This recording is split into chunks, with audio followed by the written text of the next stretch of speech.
Welcome to our podcast, Resilient Heroes, where we are dedicated to showcasing the incredible journeys and contributions of women in the field of emergency management.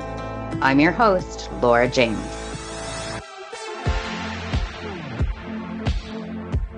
Today on Resilient Heroes, we're joined by Catherine Blair, a powerhouse in the field of emergency management and preparedness. Currently manager of emergency management at Alectra Utilities. Catherine brings decades of experience leading through some of the most complex and high-stakes emergencies, from severe weather and power outages to public health emergencies and large-scale community events.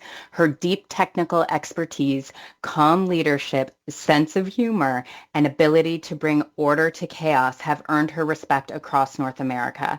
Catherine's passion for preparedness, mentorship, and empowering others makes her a true example of resilience in action.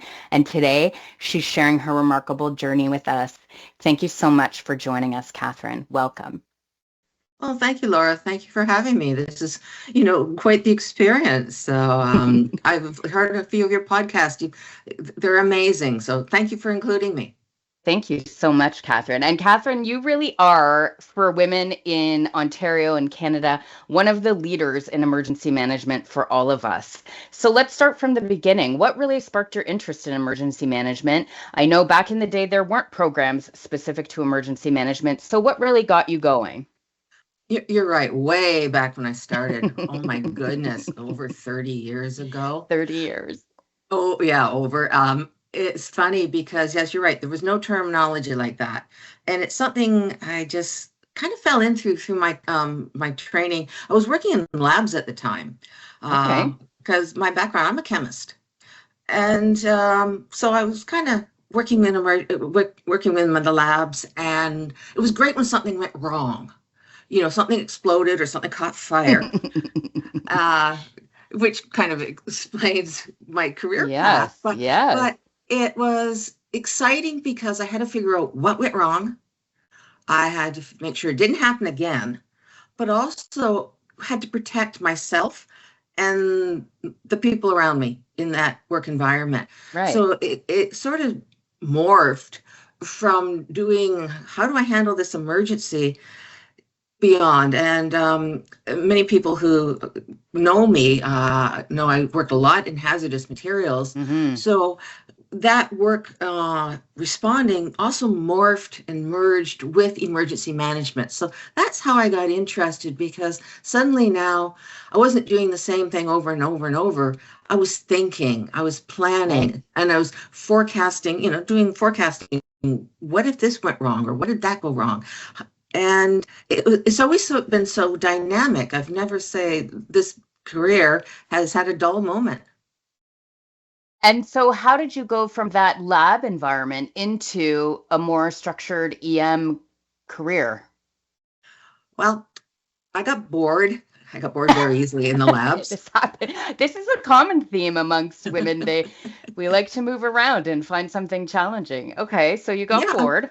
I got bored. I wasn't challenged. And this opportunity came up with a chemical distributor that was looking for someone to do technical response, emergency planning, emergency management, and also the hazardous materials response side of it. I thought, that's my job. I want that job. Yep. And I went to that interview, and nothing's going to hold me back from this. This is the job I want. And they hired me. I was the first woman to hold this position in this company, and it just grew and grew and grew. And then eventually, going back to quite a few years, we had the downturn in the chemical industry across Canada. In fact, we had quite a downturn in many industries, so I had to reinvent myself. And I figured, well, how can I do this? And through a couple of really good friends, I ended up as the emergency manager for the Toronto Transit Commission. So that gave me a new view on developing emergency plans and protecting people, and just seeing what other types of events that can happen, especially during mass transit. Because at the time there was the Tokyo subway incidents with sarin. Spain had an attack on their system. So that really got more in depth, I got more involved, which was great. But again, I kind of got used to the job and thought, I'm not learning. So I ended up being the emergency manager for the city of Mississauga. Okay. And that also brought a new dynamic because now it was a bigger portfolio. Mm-hmm. And there was more meeting people, meeting citizens, developing different types of emergency plans, getting more into this severe weather incidents, getting more, into the terrorism side of it. I mean, I did terrorism when I was with TTC, but the world was changing again Yes, at that time. And it's funny how, as emergency managers, you got to keep up with the world. You just can't sit. absolutely. You can't sit back and go, okay, I did this 10 years ago. It's going to be the same today. So I did that for a while, and again, I thought I need more challenges. So that's where I ended up, where I am today in the utility sector, in the electricity sector. And again, going from these different jobs, it's a whole new learning curve. You may have the basis on a lot of things, Mm-hmm. yet now you've got to learn. I had to learn the language of electricity, and, Exactly. That's and the exactly function right. and the functionings of how the power grid worked, not only within the communities we service, but also across North America. So it's been a wild ride. I've enjoyed every minute of it. Wouldn't change a thing. And I don't know what my next challenge is going to be. I'm I looking love forward to it. that. I love that. So you really have been driven by the desire to not just learn for yourself and keep yourself engaged, but also to help your communities regardless of where you have ended up. And I also think it's interesting that you come from a really science-based background. A lot of our resilient heroes come from either a social services type of background or a science-based background. And I see us sort of falling into two buckets. And like you, I come from a forestry background. So I got, my interest was piqued with forest fires and flooding and things that happen in Northern Ontario. And it's very interesting that, you started out as a chemist in a lab, and then you really have morphed that into an entirely different career, but you've kept tight that base of science and your interest in hazardous materials and your need to continue to grow your own education. Yeah, Now, yeah. now, Catherine, I can say because I have watched you for years now, you really become an expert in whatever job you take. So you really dig in, and when you say to the audience, you had to learn the language of utilities and the electrical grid management, that really is a language unto itself. So that was new for you to learn beyond the basics of what an emergency manager learns for critical infrastructure portfolios. So it's interesting that you took that challenge, at the late stages of your career. Yeah. And I'm still learning. I mean, I've been in this position now, oh my goodness, 11 years. Yeah. And still learning because the way the power grid's changing, we're looking at other types of renewable energies. The big push for electric vehicles in this Mm-hmm. province. Yep. Solar power, wind power is more and more developing. So yeah, you're constantly learning. Now, share with our listeners, Catherine, you were one of the early women in emergency management here in Canada. And what was it like? You've already mentioned that, you were the first woman uh, on payroll at your first company, but you have been a female leader in many positions, a first in many positions throughout your career. So tell us, how did that feel back in the day? And how does that translate to today's work environment? Well, it was funny when I started because I think I can name only two other women in Canada Mm-hmm. Yes. many years ago. So there was really no females to look up to go to for guidance. So I kind of it's at the beginning felt maybe a little, I hate the word lost, but Yes. it's like, am I going in the right direction? And I have to admit that chemical company, I had a boss that was a dream, and it was a That's male. amazing. It was a Hmm. man, and he always looked for potential. And I have to admit, he was one of my mentors. I had two Yep. mentors, and both of them were male at the time. And Richard, I remember my first day on the job, and he handed me the job description, and he said, rewrite it. I'm like, okay, I'm a real young person, and I'm going to do what? He says, no, make this job yours. Make it what you believe. You know what the base is, what you have to do. They will remain the same, but make this job yours. Develop it so that you're learning as well as doing your job. So that was a dream. And just being given that type of freedom and always, and I mean, as a young person, I use the terminology, if you're given enough rope, you can jump with it or hang yourself. That's exactly right. That I managed to jump with it. And the second person was also in the chemical industry, another fellow. Unfortunately, he passed away many years ago. It was with the Canadian Association of Chemical Distributors. I was suddenly asked to sit on the emergency management team for hazardous materials and shipments. And suddenly he turns to me, Odd says to me, would you like the portfolio of emergency management? Would you take that on? I'm like this young person in the room, feeling a little out of place with my bright pink business suit and all these men in their gray and black and navy blue. And I heard him, I said, Odd, I mean, I'm just so new. He says, yes, but you have potential and you have ideas and you're going to go somewhere. And it just floored me. So it was having that type of support so early that I think helped me develop to where I am, so that you get that self-confidence. You get the confidence that, hey, these people think I can do it. Now I got to believe in myself. And that's something now in my later years, especially when I have co-op students coming in, I try to reflect those two individuals so closely, Richard and Odd. I try to be what they were to me and give back to my co-op students, whether they're male or female. So it was so nice having that so early in my career. I think later on, I don't think I would have developed the way I did.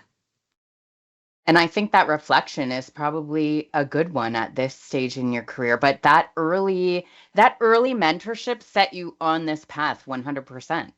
And clearly has influenced all of your career, but also the way that you mentor others. I want to just for a second touch on something you said there. You said, and you were in the meeting in a pink blazer. And I just want to point out for those folks that haven't met Catherine in person, to our listeners, that Catherine is always dressed to the nines and she is always wearing something colorful.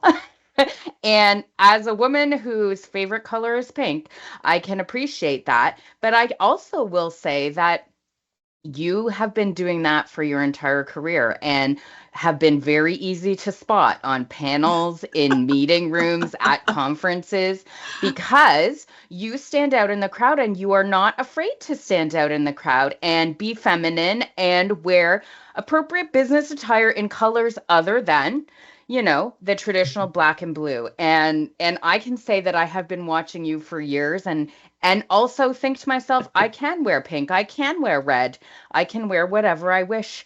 And you have been doing that for 20 plus years, or 30 plus years, as you said. Never afraid to be you in any room. Well, that came about going back really early in my career. I worked for a company and they sent me to professional presence training. Yes. How to present yourself in meetings and in front of customers and that. So here I am again. And for those who haven't met me, I have waist-length hair.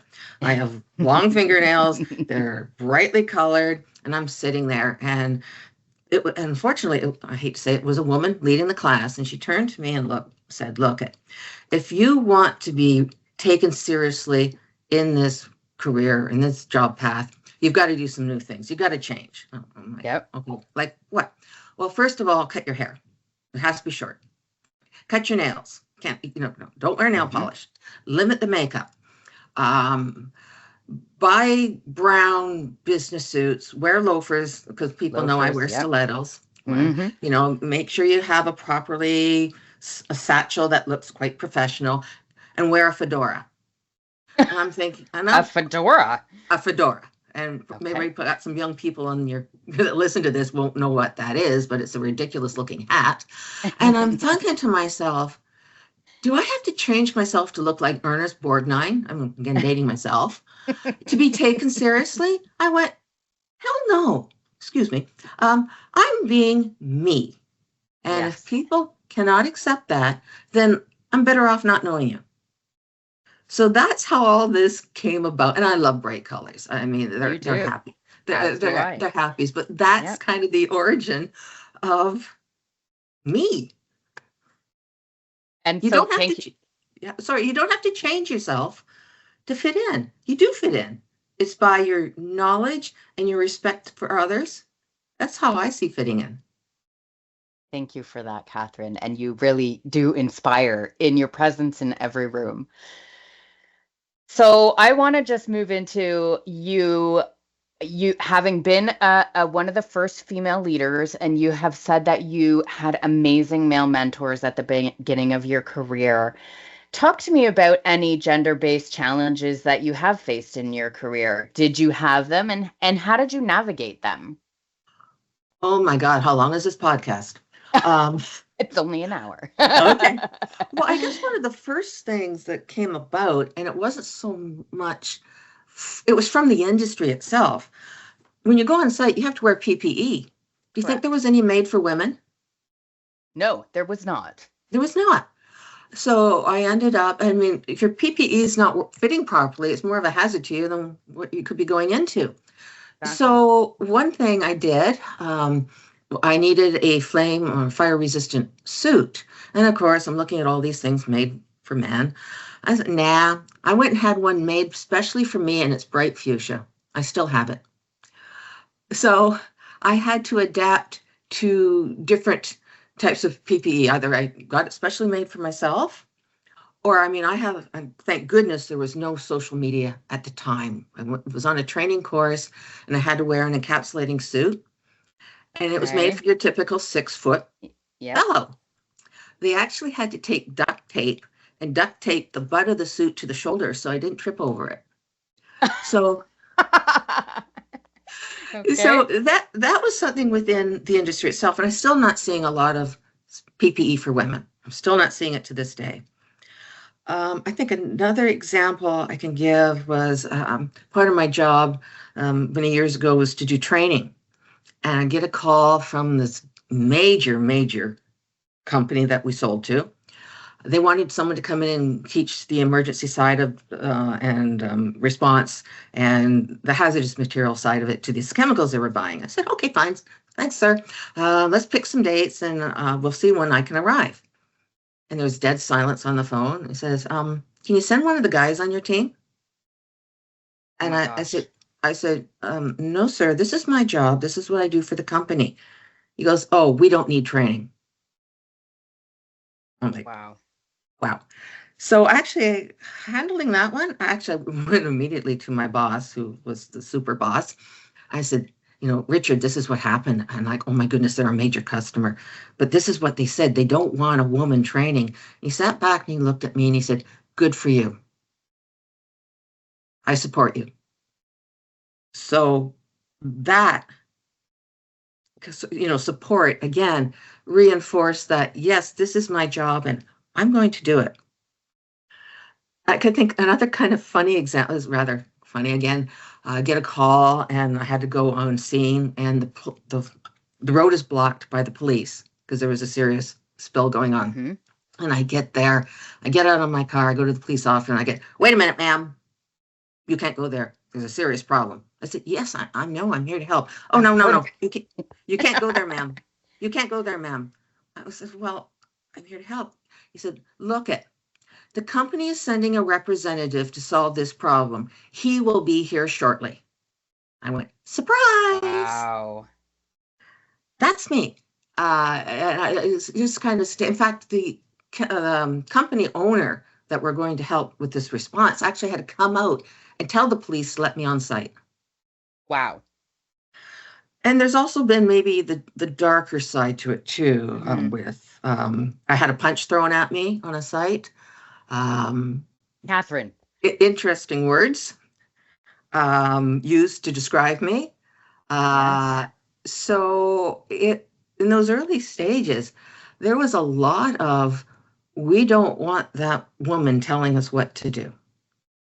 And when I came on site, I mean, as a responder, I was in charge. Yes. So I think that really made me say, look, this is my job.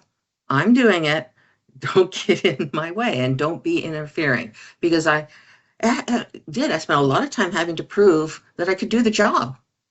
You show up on site and you're doing a site inspection for safety, and you want to make sure that the emergency plans are correct. And you'd be surprised the number of fellows that didn't think I knew the difference between a flange and a chem lock and Yep. Schedule 80 Mm-hmm. steel and Schedule 40 steel, because this isn't something you do.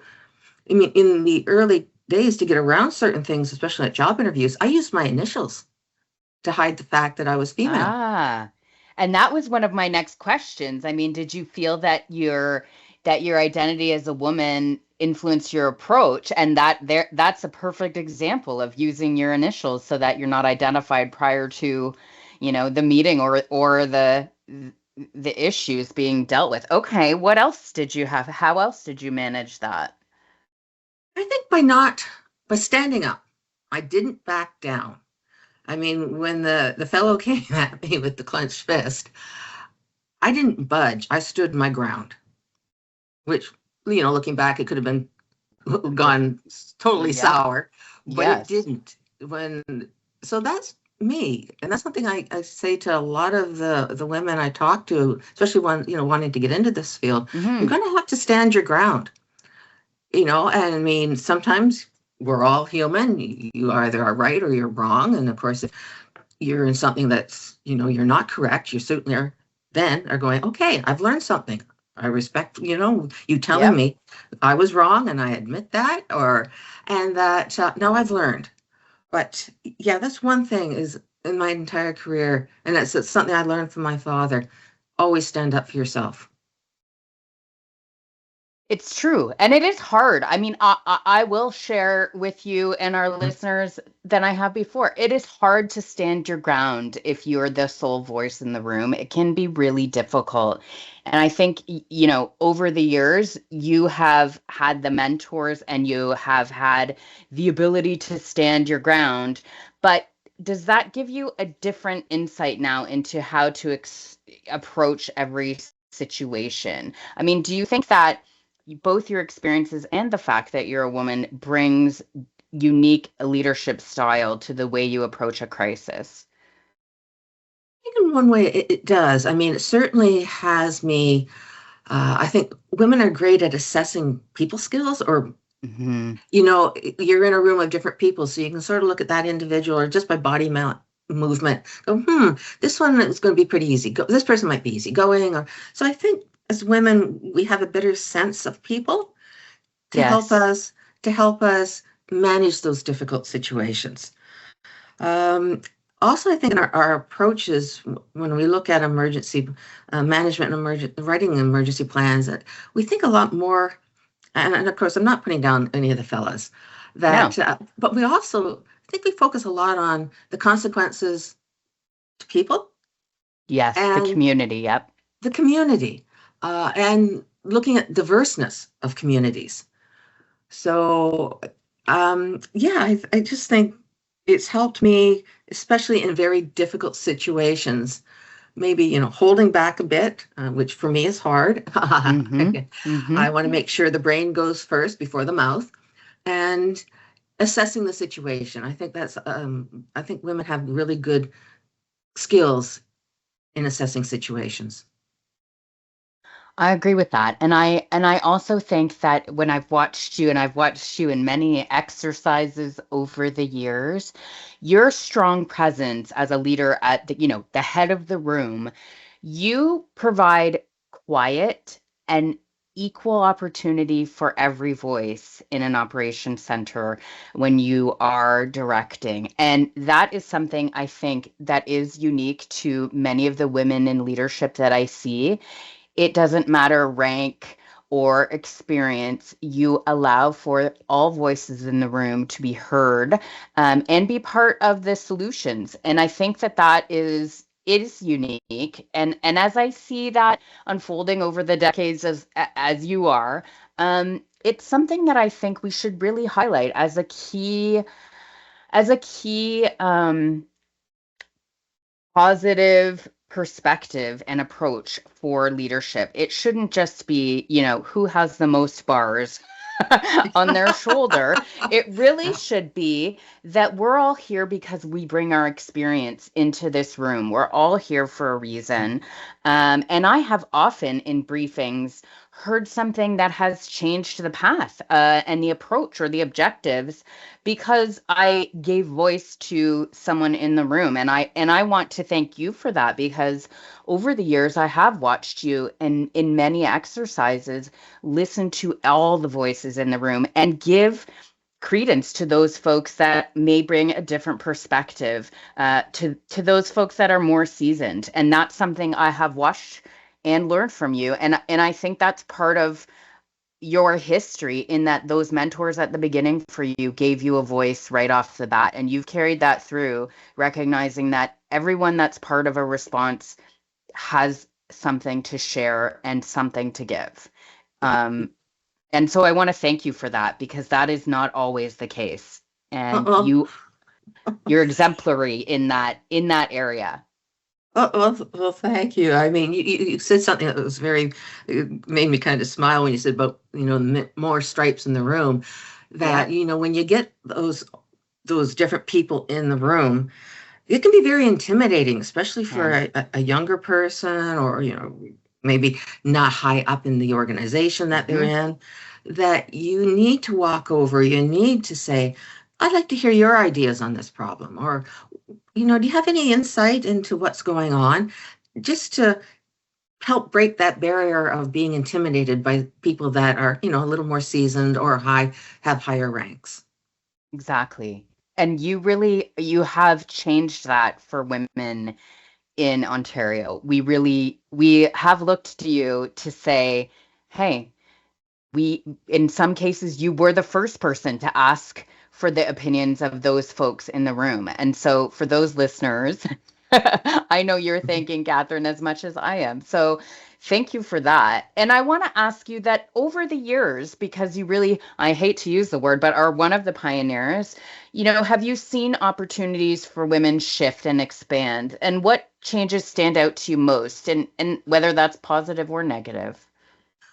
Well, I think what I've seen over the years is women seem to be more office bound, sitting at the desk, writing plans, and I think a little bit siloed. Now I'm seeing the progression of, they're out on site. They're getting more of the technical, the operational. They're getting their hands dirty, which is great. Yeah. You can't clean up mud if you don't play in it. So that's right. It's nice seeing that evolve from the desk job to being very proactive in their communities, very much out there talking to people, listening to people. So I think that's a great, great shift that I've seen for women in this field. And for those that don't know, Catherine, you were one of the first certified emergency managers here in Canada, and you used to be the president of IAM Canada. So tell me, are there initiatives and programs that you think are bringing women into the fold especially well?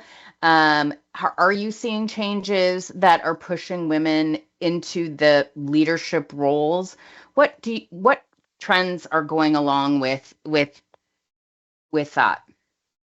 Well, I think really, again, going way back to my beginning, it's got to be mentoring. I mean, we've got to start reaching out to individuals. And very importantly, I mean, anybody new starting in this field, my advice to them is go make an appointment with an emergency manager. Shadow them. Oh my goodness, it's fun to have someone tag along. Exactly. So I think really progressing with mentoring, that is going to help develop our young folks, our young women, and get them interested. Because going out on the job with me, on any of the jobs that I've seen, that I've had, you see the fun stuff, the challenging stuff, and you also see the unpleasant. That's right. So, I mean, the career is just full of every type of situation you can get into. So, tag along or make an appointment, start the conversation. But we really need to see more mentors come into the field. I know there's a lot of amazing women. I'm so, I guess to say, blessed in this career to meet so many of them, and we share ideas. That's exactly true. Yep. And I would say we share and support. And one of the common themes we talk about here when we talk about mentoring and bringing other women into the fold is in the early days, and I know that you have experienced this as well, it was a little bit of competition. It felt that there was competition with women in the room, and it can feel more adversarial than that you have another ally in the room. And I would really love to break down those barriers and say to women, we're in this together. And we're partners in crime. And I know you have always been open to sharing plans and sharing your operational documents and sharing your strategies, because that really is the thing that helps EM grow versus keeping things, under lockdown. I created it, I'm not going to share. And I think that openness for women to say, we are pioneers in this field and we're not competition, we're support for each other. We should be strong allies for each other in the room. You're so right. And I'm going back again quite a few years. The worst boss I ever had was a woman. And it was because Yes. of that competition, the Yes. feeling threatened. And it's like, no, we're here, we're all in this together. We're all to support one another. And that really, having a terrible boss like that really taught me how not to treat people. And Exactly. you need that type of rotten experience, I hate to say it, to make you a better person. And I've started as I've gotten older to call that out, to say, hey, we're on the same team. What's up? As easily as that, to say, hey, Yeah. we've got this deadline and we've got this thing and I can feel some friction. How do we get around the friction? Which I actually don't find that same friction in a similar environment with a male colleague, because it's really at that point getting down to the objectives and less about friction. So I really am trying to draw our community together to say where there is friction in that area, call it out and say, hey, we're on the same team. How can I support you? And what are the reasons why that friction is existing? Right. And I think by calling that out, that's why I've seen such a change in the way we work together as women. I agree with that. Now, I know that you love to have interns and you bring those folks into the fold in every aspect of your job. And in many cases, you keep in touch with those folks throughout their careers. And I know that you're moving into thinking about retirement. Yes. Um, Yes. though though like many others, when it becomes time, you think to yourself, how will I still want to be engaged in the field? Is that important to me? So how do you see yourself as you move into the next phase of your life, paying it forward once you've retired? Well, I'd always like to think I'm still around if people have questions. Yes. I'm not going to vanish completely. As I say, I get bored really quickly. Yep. Keeping the network of close colleagues.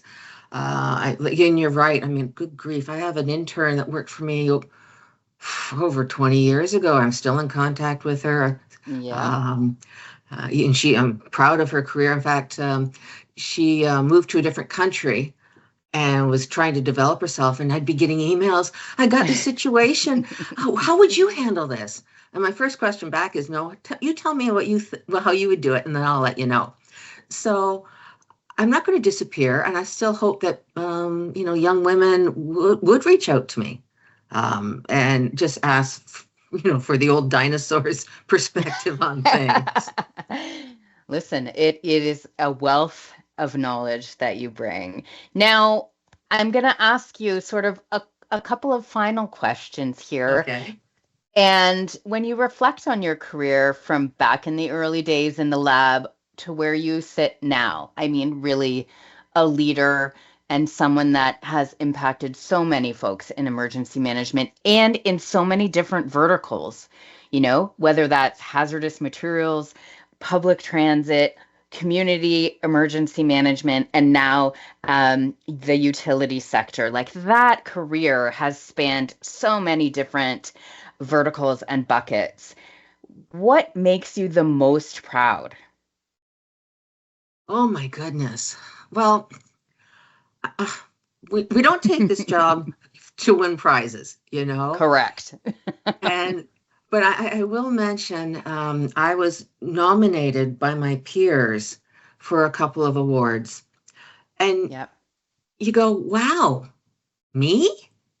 What did I do? I just did my job. And then to actually be honored to receive these, Yes. it's humbling that this is what your peers think of you. One was the IAM Career of Excellence Award. Another one came Wow. from our federal government, the Emergency Management Service Award, for working in this country to try to promote this career. And I'm like going, I just was doing my job. How did this? So it's humbling to think of that this is how my peers think of me. See you, But yeah. there is one moment in history that sticks out to me, and it might be the most insignificant event for an emergency manager. And again, many, many years ago, there was a massive apartment fire, and I was asked to help set up an emergency shelter. Mm-hmm. And where I worked at the time, pets were not allowed in the shelters. Okay. I have a saying, rules are meant to be interpreted. So this one woman, and it was late at night, people were showing up in their pajamas at the shelter, and people were just distraught. And this woman had a little teeny weeny dog. The dog's name was Gizmo. You can see the dog right now. Of course, you can remember it, yes. And I thought separating those two would be the worst thing in the world. Devastating for her, yes. For her, and of course the pet was traumatized too. I'm a dog. I got a little bit fur baby, and so we kind of said, okay, we've got a little place in our shelter for you and for Gizmo. Please come on in, but please be careful because some people might not like dogs, and technically they're not supposed to be here. But we want to make the two of you as comfortable as possible. So she came in, she sat down, and then I thought, okay, we got all this people food. Got on the phone to our animal services. I said to the fellows to do look at this is my problem. Could you please send somebody over, maybe with a water bowl and you got some kibble, just to make sure this little dog is taken care of. So the next thing I know, here comes the animal control vehicle. And one of the officers jumped out, and they're the kindest people in the world. And oh my God, there was bedding, there was blankets, there was a water bowl, there was food bowl, there was kibble, there were toys, everything you could think of for this one little teeny dog. So the owner, when it was all over and it was time for everyone to pack up, leave the shelter, she would not leave until she gave everybody there a hug. And she was in tears, thinking how a little act of kindness meant so much to someone. And to me, I was doing my job, and that stands out to me as us as emergency managers. It might not be the great big closing the floodgates, but it's those little acts of kindness to our community that make the difference. So that one stood out to me. And I'm also very proud of the team. It wasn't just me, it was a team of people that made this woman and her little pet comfortable. So that one stands out. Thank you for sharing that. And I love that. And I actually had goosebumps while you were sharing that because it is, so you began a process thinking, I'm just going to bend I'm going to bend or flex these rules for this situation, which I'm just going to say for our listeners is now standard practice for us here in Ontario. We consider pets as part of our evacuee programs. And you're, really the first person to think about this. And then your team member who you said, listen, I'm doing this thing, I need a little help, shows up and adds and then some on top of their work, so that the experience of this one person, you changed their life. Well, on their worst day. We made a difference on the worst day because everybody has a bad day, and it's always nice knowing that there's the support network, which is another reason when you look at the women in emergency management, we share, but we're also a support network. Correct. Now I'm going to ask you one final question. What does resilience mean to you? And not just as professional in your professional capacity, because we know you have worn so many hats, but as a woman who really has shaped this field in Canada, what does resilience mean to you? Oh my goodness. Well, resilience is all about bouncing back. Mm-hmm. And sometimes we bounce back easily if we have a small disappointment. But in our careers, we've had some major, I know I've had, and probably you have, everyone has, a major setback. So, I mean, I remember my plant closing and being unemployed for quite some time. Mm-hmm. And also personally, I mean, I just, the last couple months ago, lost my mother. And the ability to say, this has happened. I'm growing, I'm learning, I might even still be grieving, but I'm going to still come back. I'm still going to be back there. I'm going to do my job as best as I can. And as a person, I mean, I've got such a supportive family. I've got an amazing husband. He's a retired fire chief. So it's nice having that type of partner who understands. So to me, being resilient as a woman is having those problems, pitfalls, or setback in life, but still saying, I'm going to stand up, learn, and I'm moving on. I'm going to still be there. So that's what resilience is to me. Catherine, thank you so much for spending time with us this morning and sharing some of your insights over an amazing career. And we would love to offer to share your contact information in the show notes with Resilient Heroes who may want to reach out to you. Are you okay with that? Oh, yes. I love talking. So I love meeting people because, you know something, I learn from them. That's right. I learn from them too. It's a two-way street. So yes, please do so. Thank you so much, Catherine. Whatever life brings you in the next phase, I wish you so much luck, and I look forward to seeing you. And thank you so much for being part of our Resilient Heroes family.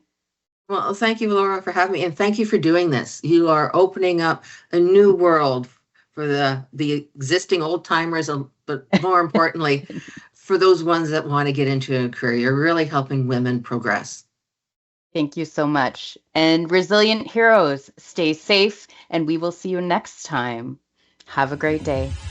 The opinions expressed on this podcast are those of the hosts and guests and do not necessarily reflect the views of Buffalo Computer Graphics. All content is for informational purposes only. Are you or someone you know a resilient hero and would be interested in contributing to our podcast? We would love to hear from you. Please contact us at RHpodcast@buffalocomputergraphics.com.